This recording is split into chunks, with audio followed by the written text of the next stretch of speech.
Bonsoir à toutes et à tous.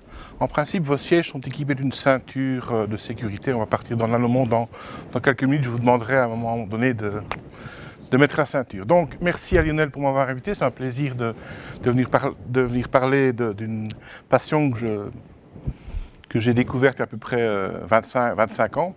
Vous verrez tout à l'heure que les techniques AFM ont une trentaine d'années et donc j'ai eu la chance de travailler dès le départ sur ces techniques à sonde locale. Et donc, ce que je vais vous expliquer ce soir, le titre, c'est Clés pour le nanomonde.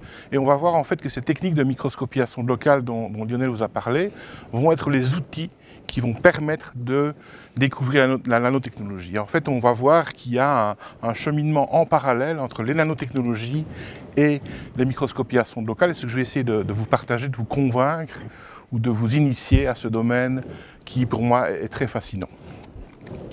Et donc, comme l'a dit Lionel, les êtres que l'on va rencontrer dans le nanomonde, eh bien, ce seront les atomes et les molécules. Des objets très petits, et on va essayer de faire des objets à partir de ces atomes et de ces molécules. Je vais commencer par une petite question. Ça vous sera un petit peu actif aussi. Qu'est-ce que vous évoquent ces photos d'animaux, de chiens et de chats? Qu'est-ce que j'ai voulu illustrer par ces photos? Ils cherchent quelque chose, c'est vrai. Et donc, qu'est-ce qui est... Quand on veut chercher quelque chose, on est un petit peu curieux, il l'a dit. Et en fait, ce qui se passe, c'est que les êtres humains agissent ou réagissent exactement comme les animaux, comme Milou d'autres chiens et le chat. Et ils réagissent et agissent pourquoi? Parce qu'ils sont instinctivement curieux. Et je pense que la caractéristique d'un bon scientifique, il doit être curieux. Jeune, il doit démonter des choses, il doit voir comment fonctionnent les choses, et ensuite, bon, il n'est pas toujours capable de remonter les choses, ça c'est un autre problème, il se fait engueuler par son papa ou sa maman, mais je pense qu'il faut une certaine curiosité pour pouvoir avoir et chercher des choses dans différents domaines. Et donc, rappelez-vous votre jeunesse, on vous disait la curiosité, c'est un vilain défaut, vous savez, hein, on ne peut pas... Moi je dirais plutôt le contraire, enfin je ne dirais pas le contraire, mais Albert Einstein a dit le contraire. Il disait qu'il n'avait pas de talent spécial, mais il était passionnément curieux. Et je pense que c'est ça le secret d'un bon chercheur, c'est d'être curieux. Alors, soyons curieux. Et dans cette curiosité, les hommes, depuis tout temps, ont essayé de découvrir des choses qui étaient inatteignables. Par exemple, des choses qui étaient infiniment distantes.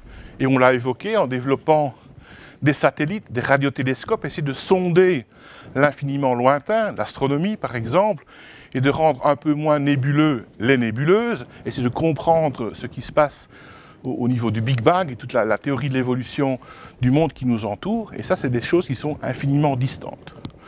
Il est aussi d'essayer de comprendre ce qui était infiniment caché. Par exemple, l'imagerie médicale permet de voir ce qui se passe dans le corps humain sans nécessairement le découper en tranches et de dire « Ah oui, il y avait quelque chose comme on le faisait au Moyen-Âge ». On peut ainsi, par exemple, avoir une radiographie du genou, on peut faire de l'angiographie, on peut avoir toute une série de techniques qui permettent de voir l'invisible au cœur du corps humain. On peut également utiliser l'imagerie par rayon X et voir qu'en effet, bon, il y a des fêlures, on essaie de réparer, on a ainsi cette information sans devoir à nouveau être invasif pour le corps. Dans l'infiniment caché, il y a aussi des événements heureux lorsqu'une maman est prête à mettre son enfant au monde. Eh bien, il y a l'échographie qui permet de voir que le développement du fœtus se fait de façon optimale et de pouvoir éventuellement corriger le tir. Donc, ce sont toujours des techniques qui sont non invasives et ici sont basées sur les ultrasons. Et puis alors un peu plus tard, on a parfois des problèmes cardiaques et donc on a des techniques comme la vélocimétrie Doppler, l'imagerie Doppler, qui permettent de voir justement quels sont les flux sanguins et les problèmes que l'on peut avoir.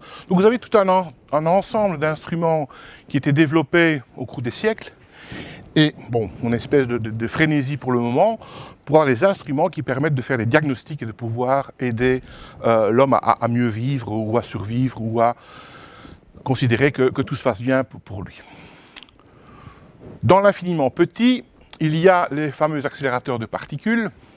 Ici, vous avez une ville et le diamètre ici est de quelques kilomètres où on va essayer de comprendre la matière au niveau de la structure des noyaux, et vous avez ici au centre un être humain, il doit faire 1m80, 1m90 peut-être, et vous voyez tous les détecteurs, tous les collisionneurs qu'il y a à l'extérieur, c'est gigantesque pour comprendre l'infiniment petit. Et donc vous avez des chambres d'interaction en faisant collisionner des atomes et on regarde ce qui se passe, ce qui est produit. À partir de là, on peut faire des modèles qui permettront de définir, de mieux comprendre la matière. Vous avez eu la fameuse histoire du boson de Higgs, hein, il y a eu un prix Nobel petit cocorico belge. Il y avait un Belge parmi les 3 lauréats de ce boson de Higgs qui avait été prédit théoriquement, qui a mis un certain temps et qui a coûté un certain nombre d'argent pour avoir son évidence expérimentale. Donc prix Nobel, on verra quelques prix Nobel lors de l'exposé. Donc prix Nobel pour le boson de Higgs. Moi, je pense que c'est maintenant qu'on va devoir vous relever les tablettes et puis vous calez bien dans votre siège et on va partir pour le nanomonde. C'est de pousser la porte de ce nanomonde et avant de fixer le nanomonde, on va juste regarder les distances dans le monde qui nous entoure. Alors j'ai volontairement mis des distances avec tous les zéros qu'il faut. Alors si vous êtes physicien, vous allez mettre des exposants, des ingénieurs, vous allez mettre des exposants, mais là, j'ai volontairement mis des zéros, donc vous avez la distance Terre-Soleil, on ne sait pas ce que c'est, mais c'est 150, puis encore 9 zéros derrière. Rayon de la Terre, on est à 6 millions de mètres. Bon, Liège-Bruxelles, on pourrait prendre Toulon-Marseille, hein, quelques dizaines de kilomètres. Terrain de foot, là on voit plus ou moins ce que c'est. Longueur d'un bus, 10 mètres, la taille d'un enfant, à peu près 1 mètre. La mouche, on voit, 1 centimètre. Microbe, un peu plus compliqué. Et la distance entre les atomes, eh bien, c'est 9 zéros puis 1, 5. Donc quelque chose qui est très petit. Et ce qui est curieux, c'est que si on prend le rapport entre la distance Terre-Soleil et la longueur d'un bus, ou la distance interatomique et cette même longueur d'un bus, on a un rapport qui est plutôt de l'ordre de 10 exposants moins 11. C'est une façon d'exprimer les choses, donc le rapport est le même. Donc ce que je vous propose comme voyage, c'est non pas un voyage entre la Terre et le Soleil, mais simplement aller de l'autre côté et avoir le même rapport, dont on ne sait pas ce que c'est, 10 exposants 11, on ne sait pas ce que c'est, mais on va essayer de voir ces atomes et de développer des instruments qui permettent de voir les atomes. Alors si on prend une règle, on voit ce que c'est 1 millimètre. Hein, on a une idée de ce que fait 1 millimètre. Et bien pour fixer des idées, sur 1 millimètre, on peut mettre environ 7 millions d'atomes. Autant que de flamands en Belgique. À peu près. Et donc, on a une meilleure idée de ce qu'on pourrait appréhender comme une distance interatomique. Pour fixer les échelles, sans mauvais jeu de mots, eh bien, vous avez le nano, j'en ai déjà utilisé, je parlais de nanomonde. Eh bien, le nanomonde, c'est 10 exposants moins 9. Donc, si on connaît le mètre, par exemple, on connaît le millimètre, c'est 1000 fois moins. Le micromètre, c'est encore 1000 fois moins, mais le nanomètre, c'est encore 1000 fois moins. Donc, c'est 10 exposants 3, et on le fait 3 fois. On peut aller vers le picomètre ou le femtomètre si on veut, mais on va rester dans le monde du nano. Et donc, si on regarde les objets exprimés en nanomètres, eh bien, un être humain fait à peu près 2 milliards de nanomètres. Hein? Si on regarde une goutte de sang, on est plus ou moins à 2000 ou à 5000 nanomètres. L'ADN, qui est vraiment le code génétique, le mode d'emploi pour se reproduire, pour un papa et une maman, et puis on fait un mélange d'ADN, et puis on a l'information qui est codée dans l'ADN, mais typiquement, la largeur ici, c'est 2 nanomètres. Alors ça, ce sont des choses que l'on retrouve dans la vie courante, et vous voyez de l'autre côté, ce sont des objets qui ont été fabriqués par l'homme, et dans cette fabrication d'objets de la taille nanométrique, c'est là qu'intervient la nanotechnologie. Donc on va créer des objets dont la taille, au moins une des tailles, est le nanomètre, et donc on fait des nanomatériaux pour la nanotechnologie. D'accord ? 1966, excellente année. Les plus vieux d'entre nous se souviendront du film Le Voyage fantastique avec la toujours aussi jolie Raquel Welch. Rappelez-vous Raquel Welch. Et l'idée était, dans le film de Richard Flexer, de réduire un vaisseau spatial à la taille de quelques millimètres pour aller sauver un président américain qui avait un problème au cerveau. Je parle du président du film, je ne parle pas du président américain actuel. Et donc, en ayant réduit un vaisseau spatial à la taille de quelques millimètres, grâce à des faisceaux laser, les personnages ont pu exploser le caillot de sang et on récupère le vaisseau spatial dans une larme versée par le président américain.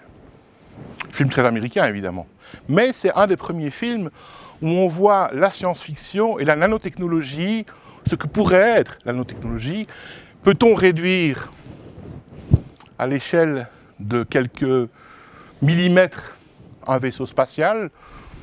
On verra que, bon, vous avez déjà plus ou moins la réponse, mais on verra en fin d'exposé qu'on n'est pas trop loin d'une solution dans ce sens. Et donc, si on veut aller vers le nanomonde, j'ai dit en préambule à mon exposé qu'il fallait être curieux. Prenez un sèche-cheveux, vous le démontez, et vous trouvez une prise électrique, un câble, une résistance chauffante et un ventilateur. Donc chacun de ces objets qui vont constituer le sèche-cheveux a un rôle bien particulier. Le ventilateur va faire du vent, la résistance chauffante, parce qu'elle est parcourue par un courant, va chauffer, et donc on va avoir de l'air chaud, on va pouvoir se sécher les cheveux. Eh bien, on a à l'échelle moléculaire exactement la même approche. On va essayer de créer des objets qui ont des actions simples, comme conduire le courant, émettre de la lumière, se transformer lorsqu'on agit, on exerce une pression, vont créer un courant, par exemple. Et donc, on a ces actions simples qui, une fois assemblées, exactement comme le sèche-cheveux, vont pouvoir réaliser des formes complexes. Et une des personnes qui a bien compris ce concept, c'est Jean-Marie Lehn, qui lui aussi a eu le prix Nobel en 1987, et qui a introduit ce concept de chimie supramoléculaire. C'est-à-dire qu'en prenant des molécules et en les assemblant de façon intelligente, l'intelligence de l'homme est là dans le choix des molécules. Les molécules décident de s'assembler entre elles. Ça, ce sont les lois de la nature qui vont faire en sorte qu'elles vont s'assembler. Donc l'intelligence de l'homme est dans la... Quand je dis de l'homme, c'est l'homme avec un grand H. La femme est bien sûr impliquée, bien sûr. Et donc cette chimie supramoléculaire va créer des édifices grâce aux interactions entre les molécules. Et donc, à nouveau, un prix Nobel pour cette chimie supramoléculaire. Et donc, si on veut aborder les nano-objets, on a besoin de nanomoteurs. Et donc, on doit avoir des systèmes de pistons, on doit avoir des systèmes, ici, ce sont des molécules qui sont en anneaux, et les anneaux qui sont entrelacés. Et donc, en jouant sur un peu de chimie qu'on appelle l'oxydoréduction, on peut tantôt avoir la partie verte ou la partie rouge entre la partie bleue. Donc, on a une partie fixe et une partie qui tourne. Donc, on a déjà ce mouvement de moteur quelque part au niveau moléculaire, et typiquement la taille de ces objets, c'est quelques nanomètres. On peut aussi faire des pistons. On va avoir cette molécule qui va, un petit peu à l'image d'un métro, aller d'une station à une autre station sous l'effet à nouveau de réactions chimiques. Donc on a ces outils, ces objets, ces molécules qui permettent de faire ce genre de choses. On peut imaginer des nano-ascenseurs. On a des molécules qui sont attachées à la surface. On a cette autre molécule qui est coincée au niveau bleu ici, par un petit peu un tour de passe-passe qui s'appelle de la chimie. On va trouver cette molécule, vous voyez, 0,7 nanomètres. Beaucoup d'efforts pour un petit déplacement, mais comme disait le Mao Tse-tung, tout voyage commence par le premier pas. Et donc ici, on a un premier pas de 0,7 nanomètres. Et donc on peut imaginer avoir ces mécanismes supramoléculaires, et ce qui a permis d'avoir aussi un prix Nobel. Et là, c'est le prix Nobel de l'année dernière, en chimie supramoléculaire, où on reconnaît Jean-Pierre Sauvage, Fraser Stoddart et Ben Feringa, le Hollandais, qui ont eu le prix Nobel pour le design et la synthèse de machines moléculaires. Donc on est vraiment machines moléculaires des objets qui ont une fonction et qui vont produire l'énergie, qui vont pouvoir se déplacer sur des surfaces, par exemple. On verra en fin d'exposé aussi qu'on peut utiliser les nanotechnologies comme capteurs. Par exemple, on imagine une molécule qui va être sensible à un analyte. Par exemple, ça peut être une molécule de monoxyde de carbone. Vous savez que le CO est une molécule qui est très dangereuse, qui cause des morts chaque année. Eh bien, on peut imaginer que cette molécule va interagir avec une autre molécule. Cette molécule qu'on appelle spacer va conduire l'électricité, et on va avoir une autre molécule qui va émettre de la lumière. Et donc, on va pouvoir détecter des quantités infimes de molécules à l'échelle de la molécule, donc dès les premières émissions de cette molécule. Je suis désolé pour le transparent qui est en anglais, je n'ai pas eu le temps de le faire en français, mais simplement pour vous expliquer que la nanotechnologie, en fait, est à la croisée de chemin d'un certain nombre de choses, la chimie, la physique, la biologie, les maths, les sciences des matériaux, tout ce qui est l'ingénierie, tous les ingénieurs, les sciences de l'ingénieur, et aussi l'informatique. Et donc, toutes ces disciplines se retrouvent, en fait, dans les nanotechnologies, tout ce qui va concerner le monde très petit. Et petite question, bon, vous avez la réponse qui est indiquée ici, mais on va prendre un cube de 1 cm de côté. Quelle est la surface d'un cube dans centimètres de côté? 6 cm². Ouais, 6 faces.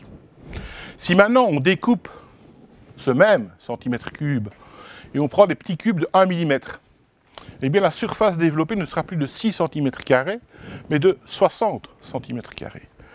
Si maintenant, plutôt que de prendre des cubes de 1 mm, on prend des cubes de 1 nanomètre, on arrive à 60 millions de centimètres². Donc imaginez 1 cm, et on va découper, on va avoir 60 millions de centimètres². Et donc quand on est dans ce monde de l'infiniment petit, la surface va commencer à avoir un rôle important, primordial. Et pour illustrer ce fait, c'est simplement repris ici des petits agrégats atomiques, et on voit que les atomes qui sont présents en surface, alors c'est compliqué pour en belge, ça fait 92%, 76%, 63% ou 52%, le rapport entre les atomes qui sont présents en surface par rapport aux atomes globalement présents. Et donc on voit que toute la... Et c'est ce qui se passe en chimie, en catalyse par exemple, tout se passe en surface, ce sont les atomes de surface qui sont importants et le plus important pour décrire les propriétés, pour pouvoir réaliser une synthèse par exemple. Et donc ces nouveaux matériaux liés aux nanotechnologies, eh bien, vont subir, enfin, espère-t-on, le même développement que les technologies ou les industries qui nous précèdent. Alors rappelez-vous, avant le 19e siècle, l'industrie, entre guillemets, qui était la plus florissante, était l'agriculture, où tout était basé sur l'agriculture. Un peu plus tard, la découverte des mines, de l'acier et du charbon, mais le 19e siècle, c'était plutôt la révolution industrielle. Et bien maintenant, au 21e siècle, on est plutôt sur la révolution nanotechnologique, où on va avoir un ensemble de nano-objets.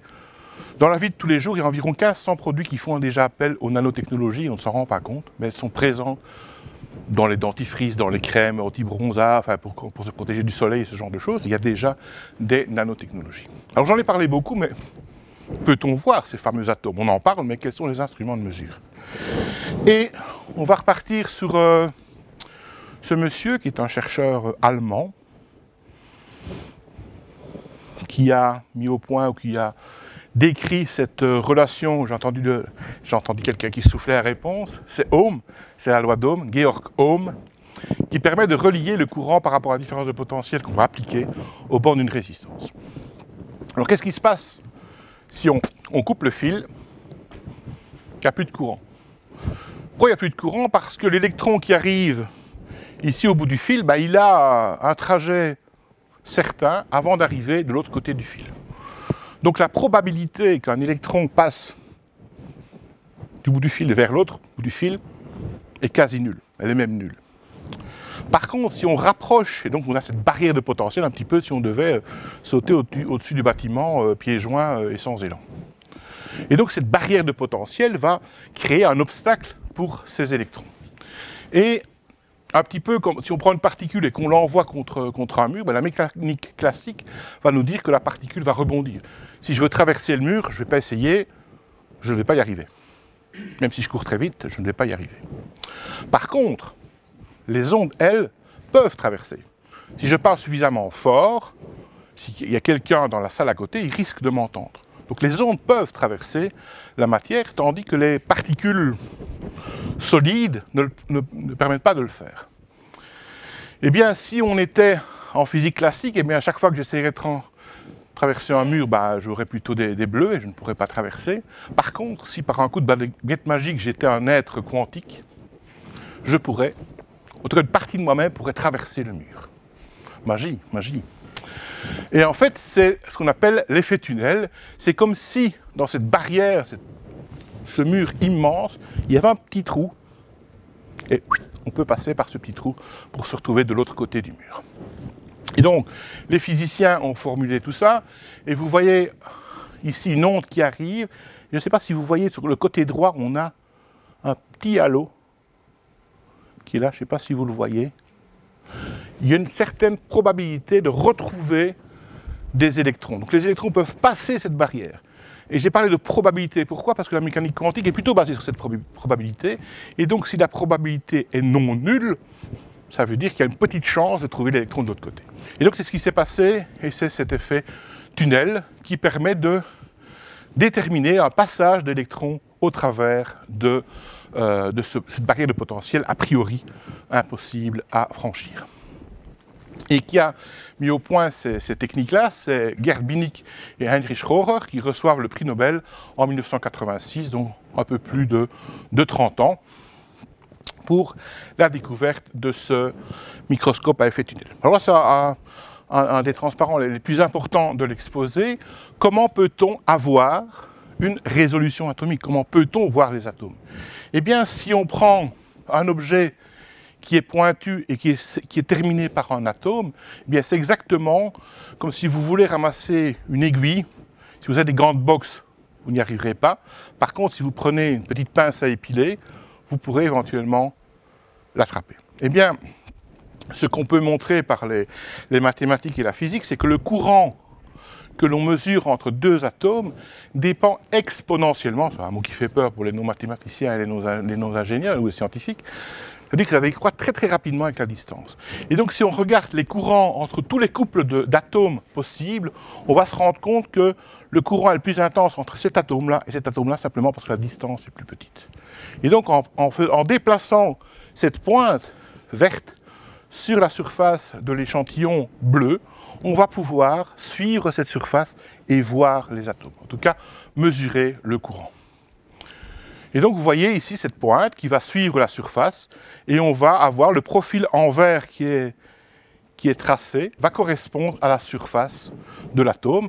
Et s'il y a un atome qui dépasse, eh bien la trajectoire va être un petit peu plus grande. On va s'arranger pour garder une distance constante entre cet atome-là et les atomes que l'on va mesurer. Vu qu'on mesure un courant, on va dire voilà, on va mettre une consigne qui consiste à dire on reste à telle hauteur.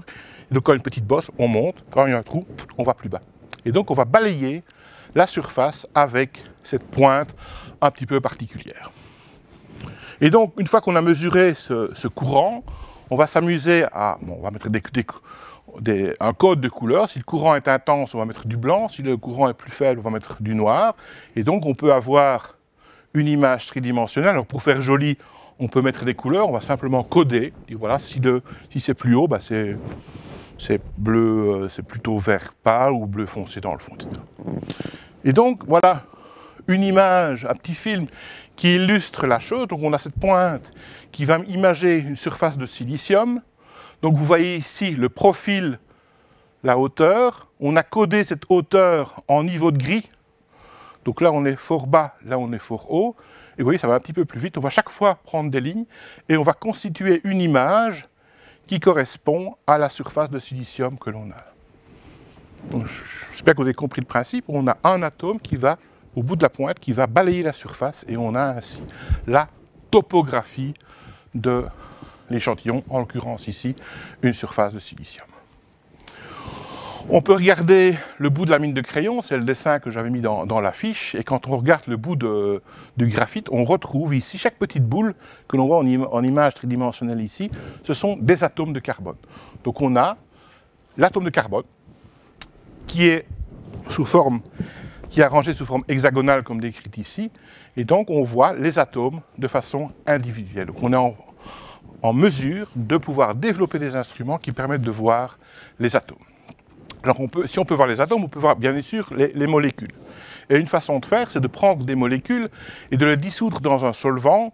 Et on va prendre une surface, par exemple ici, une surface de carbone. On a ces molécules qui sont déposées à la surface. On a la pointe de notre microscope à effet tunnel, que l'on appelle en anglais Scanning Tunneling Microscope, STM.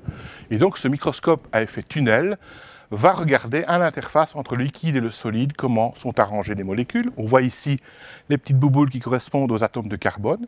Et en mettant un courant être un petit peu plus faible, donc en remontant la pointe, que voit-on? Eh bien, on voit des chaînes moléculaires qui sont déposées à la surface de l'échantillon. On peut s'amuser à mettre plusieurs molécules de différentes natures et on va créer des auto-assemblages de molécules, un petit peu à l'image des kagome japonais.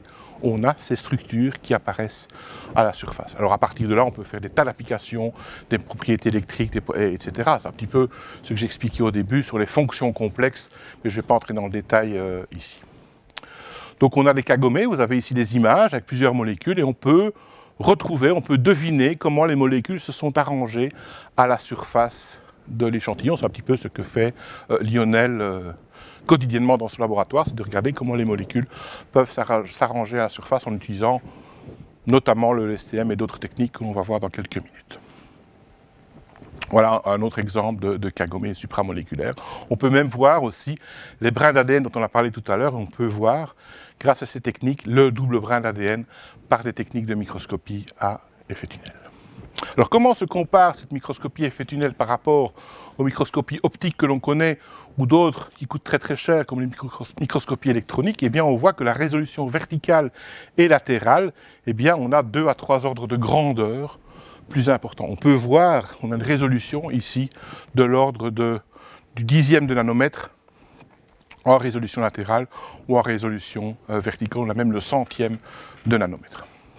Donc ce qu'il faut bien se mettre en tête dans cet exposé, que la pointe va sentir les objets un petit peu comme une personne malvoyante, un petit peu comme la lecture braille, et va sonder la surface et va pouvoir obtenir une information sur la topographie de la surface. Alors une fois qu'on a identifié un atome, on peut commencer à les manipuler. On peut commencer à construire des objets à partir de ces atomes.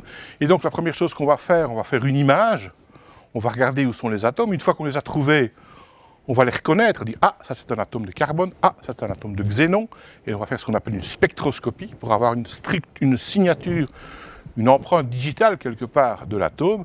Une fois qu'on l'a reconnu, eh bien, on va pouvoir le manipuler en poussant un petit peu comme avec la pointe, un petit peu comme un chien va pousser un nonos ou une babale. Nonos c'est babale. Quand on parle au chien, je ne sais pas pourquoi on double toujours la première syllabe. Un chien pousse son os ou une balle. Et donc on va faire ce genre de choses avec une surface de nickel sur laquelle on a déposé du xénon. Et donc ici on a une consigne qui est 1 nanoampère. Si je mets une consigne qui est un courant plus intense, forcément la pointe va descendre et la pointe va pouvoir pousser l'atome de xénon. Et une fois qu'on a poussé l'atome de xénon là où on veut qu'il soit, on relève la pointe. Et donc on peut faire ce genre de choses, c'est le fameux corral quantique. Corral, c'est ce que les cow-boys utilisent pour enfermer les animaux, pour les marquer, pour dire ça ce sont mes vaches et ce ne sont pas les tiennes. Et on voit ici une belle manifestation de la physique quantique, en ce sens qu'ayant confiné les atomes ici à 49 atomes de fer, on voit que des ondes apparaissent et on a l'impression qu'il y a un atome qui est au centre. En fait, c'est faux, c'est simplement la densité électronique qui va présenter un maximum. Et on va dire, tiens, on dirait qu'il y a un atome, mais en fait, il n'y en a pas du tout. Et vous avez ici les images de construction de ce corral quantique, on met les atomes les uns après les autres. Ça prend des jours pour faire ça, il faut voir où il y a un atome, puis on va le pousser, et puis il faut changer de point. Donc c'est une prouesse assez importante on peut faire un stade quantique, le stade Mayol quantique, ici sur du surface de cuivre. On peut s'amuser à des petits bonhommes, on peut écrire atome en chinois. Ça ne sert à rien parce qu'il faut un microscope pour voir que c'est écrit ça, mais enfin, bon, c'est juste la prouesse scientifique. Les scientifiques sont de grands enfants. On peut s'amuser, comme les personnes qui ont développé ça, travailler chez IBM, on écrit IBM, et donc ça fait 5 nanomètres de large. À nouveau, ça ne sert à rien, mais c'est juste pour dire qu'on est capable de le faire. Et la personne qui a fait ça, c'est Don Egler, avec ses 2 chiens, Argon et Xénon. Et on voit comment ils ont pu décrire et écrire ce logo IBM. Alors ils ont fait un petit film avec les atomes. Si on peut les manipuler, on peut s'amuser à faire des petits films. Je vous laisse, ça dure une trentaine de secondes. Un petit peu pub d'IBM, et vous voyez ici comment ça se fait. Je peux mettre un petit peu de son, un petit peu de musique.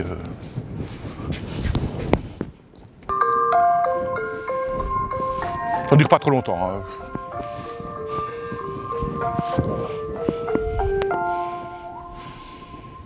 C'est un nanofilm, évidemment.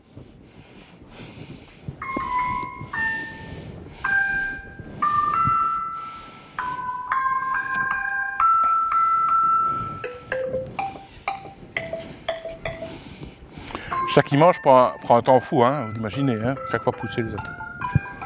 C'est pas, voilà, c'est gromite, hein, c'est vraiment atome par atome.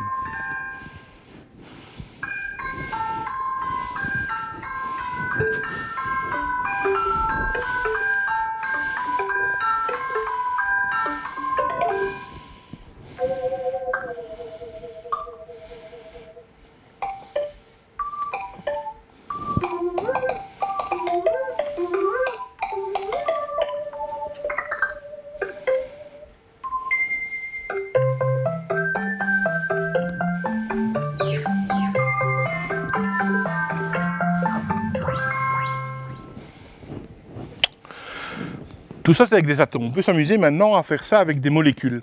Je vous présente ici une molécule à 4 pattes. Alors on imagine la molécule à 4 pattes et on va pousser avec la pointe la molécule à 4 pattes. Vous imaginez bien comment ça peut se passer.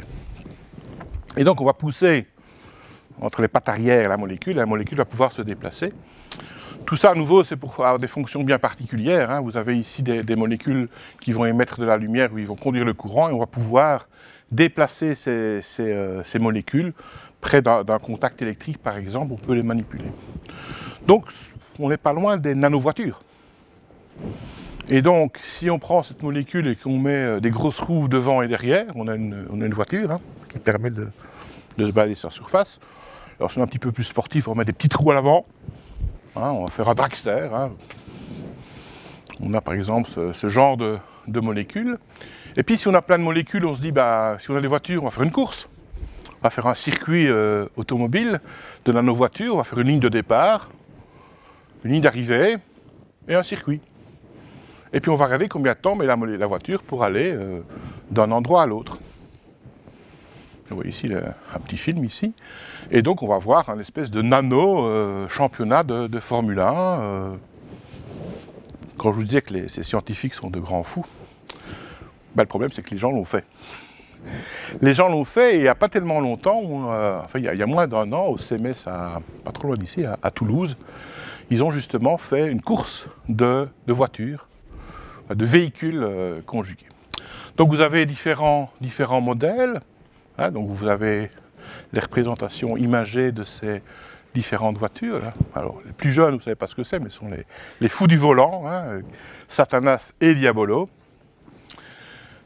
Alors, petite question, si vous connaissez les noms de chacun des personnages, dans 30 secondes, dans 20 secondes, je vous donne la réponse. Et donc à partir de ces, ben là voilà déjà, vous avez ici hein, Alcarbone et sa bande, Malabar et Malabi, enfin, vous avez toutes ces voitures-là. Mais plus sérieusement, cette course, première course internationale de molécules voitures, c'était fait à CMS, et donc vous avez une voiture française qui était sponsorisée par Peugeot. En plus c'est vrai. Je pense que Lionel y était à la présentation officielle de cette voiture, c'était à Sochaux, dans l'usine Peugeot, on a vu les nano-voitures. Des voitures américaines, des voitures allemandes, des voitures japonaises, évidemment, on est dans le monde hein, des voitures et des autres voitures américaines, et donc on va faire une course, comme je l'expliquais tout à l'heure. Et voilà, vu des stands, hein, bon, bah, c'est moins folichon évidemment, hein, c'est mesurer les courants, c'est de pousser un petit peu les molécules, c'est faire des images, c'est casser la pointe, c'est avoir des molécules dans tous les sens, et vous avez ici bah, le premier nano-embouteillage, hein, toutes les molécules qui sont là, et bah, il faut en faire quelque chose et faire une course. Jusqu'à présent, vous avez bien noté, je ne parle que des molécules et des atomes et de courants. Or, dans le monde qui nous entoure, le bois, le plastique, le tissu, ce n'est pas conducteur d'électricité. Donc comment peut-on faire pour imager des objets qui ne sont pas conducteurs d'électricité? Eh bien justement, astucieusement, on va essayer de mesurer et d'obtenir cette même description qu'on a eue avec les microscopies à effet tunnel en utilisant ce qu'on appelle la microscopie à force atomique. Et donc ce qu'on a remarqué, c'est que lorsqu'on se rapproche une pointe d'une surface, eh bien cette pointe va subir un certain nombre de forces, un peu particulières qu'on appelle force électrostatique, tension superficielle, Van der Waals, colombienne, etc. Et donc toutes ces forces vont repousser la pointe. Et donc en repoussant la pointe, donc ce qu'on va faire, c'est qu'on va mettre la pointe au bout d'un levier très flexible, et lorsque l'on va approcher la pointe de la surface, eh bien la pointe va se défléchir. Et comment savoir de combien le levier s'est défléchi, eh bien, fort astucieusement, on va éclairer avec un laser l'arrière de ce levier et on va regarder la position du faisceau laser qui est réfléchi par ce levier. Donc si le levier est comme ça, la lumière va être vers le bas, si le levier est vers le haut, la lumière va être vers le haut. Et donc on va imposer soit une position du levier et on va mesurer la distance entre la pointe et l'échantillon, on va faire monter et descendre l'échantillon et on va ainsi obtenir des images. Vous avez ici le premier microscope AFM 1885. Alors quand on voit ça, on se dit mais c'est des bouts de ficelle, c'est des vis, c'est des... Hein, mais c'est le premier microscope qui a permis de voir des atomes et des molécules à l'aide de la microscopie à force atomique. Et donc les leviers dont j'ai parlé, ben, ça fait typiquement ici un quart de millimètre, c'est très petit, et la pointe ici, elle fait plus ou moins quelques microns, et le rayon de courbure, qui va être un élément important pour imager, c'est environ 15 nanomètres.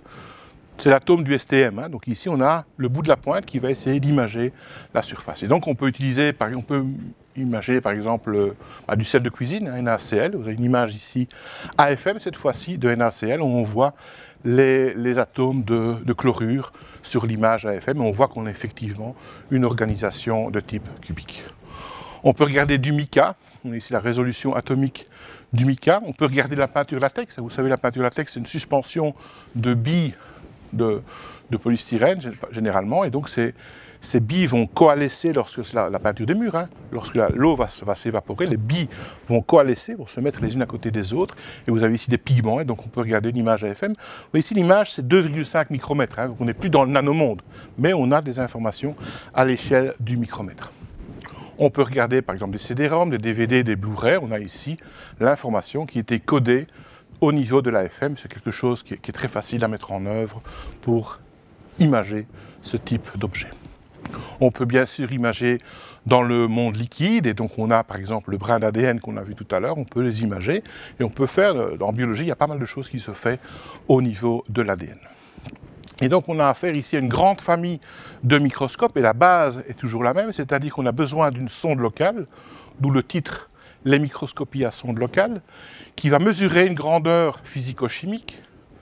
Cette grandeur va lui donner une certaine valeur, et en modifiant la position en X, en Y, donc latérale ou en hauteur, on va pouvoir avoir la topographie, mais également on va pouvoir avoir des informations supplémentaires. Pas seulement la topographie, mais on peut avoir des informations sur les propriétés mécaniques, les propriétés thermiques, les propriétés mécaniques, thermiques, optiques, etc. Et je vais terminer par quelques exemples justement ici de ces techniques-là. Et donc on a toute une série de microscopies. On a vu les microscopes à effet tunnel et à force atomique, on a les forces magnétiques, les forces électrostatiques, et toute une série, évidemment, quand ça devient compliqué, on va prendre les acronymes anglo-saxons, évidemment. Le monde scientifique utilise plus souvent l'anglais, et donc on va pouvoir obtenir ainsi différentes choses. On a ici une image de microscopie à force atomique du pentacène, donc ce sont vous avez ici la structure chimique, vous avez ici le petit dessin, vous avez ici l'image en AFM, et on voit très très bien les structures, les atomes, la position des atomes et les liaisons chimiques. On fait la synthèse, le chimiste fait la synthèse, il n'est pas sûr de ce qu'il a fait. Est-ce qu'il y en a 4, est-ce qu'il y en a 5, est-ce que c'est bien en ligne? Eh bien, grâce à la microscopie à force atomique, ici, on peut voir les structures, on peut même voir les liaisons par pont hydrogène, ce qu'on utilise dans la chimie supramoléculaire. On a ces molécules-là, 1, 2, 3, 4, et on voit que certaines liaisons apparaissent ici. On a une densité électronique, c'est l'hydroxyquinoline, par exemple. 2012, les Jeux Olympiques. Bon, c'était pas la France, c'était Londres, enfin, bon, c'était Londres quand même. Et donc, un des challenges, un des défis pour les chimistes, c'est de faire l'olympicène, donc de trouver une molécule qui représente en fait les 5 anneaux olympiques. On y est arrivé, et vous avez ici une image de cette olympicène, donc 5 anneaux, avec la position des atomes et les différentes liaisons. Ça fait 1,2 nanomètres de large.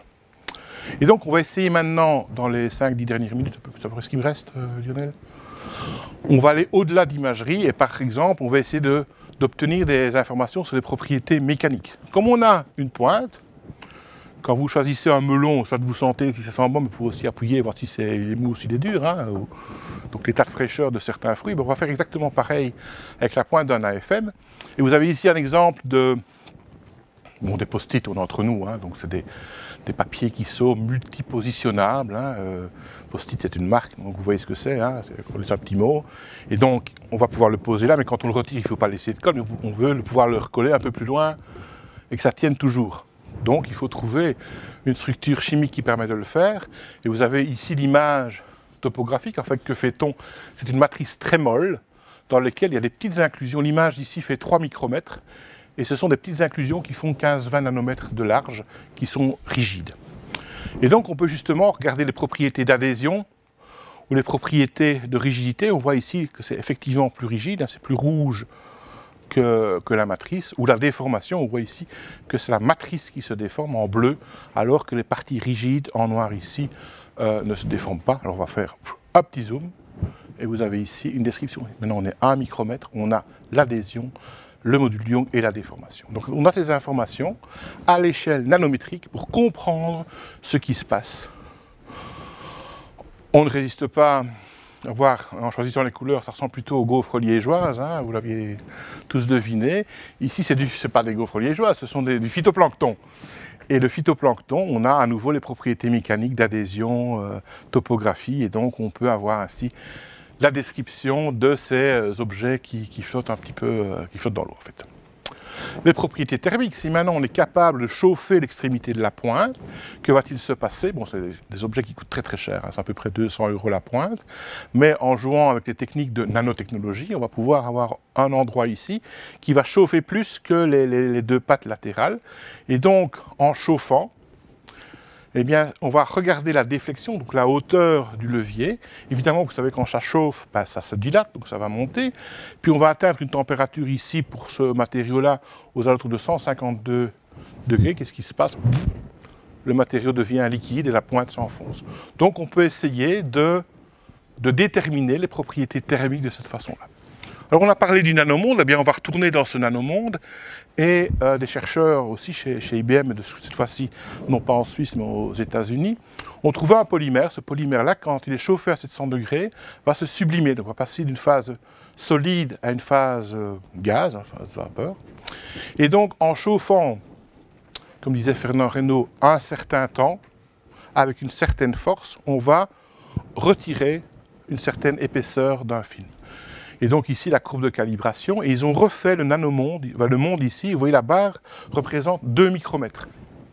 Et donc ils ont repris la map monde avec les différentes hauteurs, et vous avez ici exprimé en nanomètres, de ce côté-là en kilomètres, et on va partir de l'océan Atlantique, on va passer au-dessus de la France, on a le Mont Blanc qui est là, on descend, la mer Méditerranée, on a ici l'Himalaya, et on retrouve ici de l'autre côté. À nouveau, ça ne sert à rien. Mais on va utiliser ce type de technique pour le stockage de l'information. Rappelez-vous les cartes perforées d'il y a du millénaire dernier. On peut essayer d'avoir une densification de l'information en faisant des petits trous. Un petit peu comme le piquetage que vous faisiez quand vous étiez à l'école maternelle. En tout cas, à l'école maternelle, on faisait des piquetages avec une aiguille, on faisait des contours. C'est un petit peu l'idée ici. Donc on a ce nanomonde, on reconnaît mieux l'Europe, en ayant retiré des différentes molécules. Alors, en biologie, c'est aussi très important. Je vais aller très vite sur cette partie-là. On va, en fait, comme la pointe ici, on va pouvoir mettre des différentes molécules, par exemple des cellules ou des virus, et regarder les interactions entre la pointe et les échantillons. Alors, pour ceux qui pêchent à la mouche, eh bien, on va essayer de choper une molécule, et on va faire de l'étirement moléculaire. Vous avez une molécule qui est repliée, et en fonction de vous allez tirer sur la molécule, à un moment donné, la boule, la partie qui est agrégée, la plotte va se défaire. Donc on vous donne un petit peu de liberté et vous avez ici différentes courbes. Et en utilisant des modèles bien connus, on peut retomber sur les propriétés mécaniques d'une chaîne moléculaire, de comment une chaîne polymère a ses propriétés mécaniques. On a fait de l'AFM avec des pointes, on va essayer maintenant de se passer de ces pointes-là. Et que va-t-on faire? On va recouvrir ces pointes AFM de différentes choses, ou différents polymères. On va regarder l'interaction avec des solvants, par exemple, mais on va faire ce qu'on appelle des nanonnées électroniques. Donc on va par exemple mettre des protéines ou des anticorps sur certains de ces lamelles, Comme c'est très très léger et que ça se défléchit, s'il n'y a pas d'interaction, ben, le levier va rester tel quel. Par contre, s'il y a une interaction, on va avoir le levier qui va être un petit peu plus lourd, de quelques pouillèmes de nanogrammes. Hein. On est à ce niveau-là. Donc quelques molécules vont suffire, et en détectant quel levier recouvert avec telle protéine ou tel anticorps, on va pouvoir faire une analyse sanguine avec une goutte de sang. C'est ce qu'on appelle lab on the chip, donc ça veut dire qu'on a un laboratoire d'analyse sur une petite surface, et donc on met une goutte de sang ou d'urine éventuellement d'un côté, et donc grâce à la microfluidique, on va pouvoir séparer et analyser une seule goutte de sang, et ça vous pouvez le faire vous pourrez le faire chez votre médecin. Et donc on a ici des biomarqueurs de cancer, on va mettre des anticorps, une cellule cancéreuse, les protéines, vous allez voir que certaines vont interagir avec les anticorps, d'autres pas, et donc en détectant, on va pouvoir doser la présence de certaines protéines qui sont le marqueur d'un cancer, par exemple, ou d'une autre maladie. Cette pointe, on peut s'en servir également comme une plume doigt pour écrire, et on va pouvoir écrire différentes choses, et en particulier, on va pouvoir faire des petits points avec ce qu'on appelle la Deep Pen nanolithographie. Et donc, à nouveau, ce qu'on va faire, c'est qu'on va aller dans un réservoir, on va mouiller le bout de la pointe, et on va faire des petits points, et ces petits points-là vont être chaque fois aussi des protéines ou des anticorps, mais à l'échelle très très petite. Et donc on a une protéine, un anticorps, et dans certaines régions, eh bien, il va y avoir une interaction, une reconnaissance entre cette protéine et cet anticorps. On va émettre de la lumière, rappelez-vous le nanonnet dont je vous parlais au début, et donc à partir de là, on va avoir des pistes. Ici, ça fait quelques dixièmes de millimètres, mais encore moins, et on aura une information, on peut mettre plusieurs anticorps. Et donc, nanotechnologie, santé, vous avez compris, ça devient un défi important de pouvoir faire un diagnostic sur des très petites quantités, hein, et de le faire de façon fiable. Et donc, les nanotechnologies et les outils de la nanotechnologie, la possibilité d'utiliser les techniques de microscopie à sonde locale pour créer des objets, pour vérifier qu'on a bien ces objets-là, eh bien, c'est quelque chose qui va arriver dans les années qui viennent. Et donc, on n'est pas trop loin, en fait, de 1966 et le voyage fantastique. On est capable, maintenant, de faire un diagnostic dans le corps humain par des techniques non invasives, mais on peut aussi utiliser ce qu'on appelle les smart pills. Ce sont des petits objets qui font à peu près 1 ou 2 cm, bourrés d'électronique, qui vont parcourir le corps humain et qui, à chacune des étapes, vont envoyer, par exemple, le taux de glucose, la température et plein de paramètres physiologiques. On récupère la pilule en fin de processus, si vous voyez ce que je veux dire. On ne la réutilise pas, hein. En tout cas, je ne pense pas. Mais vous avez cette information qui est transmise directement vers un ordinateur, et on a l'évolution de l'acidité, par exemple, ou différents paramètres. Voilà. La prochaine fois, on va terminer par une note un peu plus bucolique que les smart pills, hein, un petit peu médecine, un petit peu peur. Vous savez ce que c'est, ça? Un pissenlit. Vous êtes sûr que c'est un pissenlit? Oui. Oui. Ça a l'air, hein. Oui, un pissenlit, hein. La prochaine fois que vous vous amuserez à souffler sur les pissenlits, faites attention.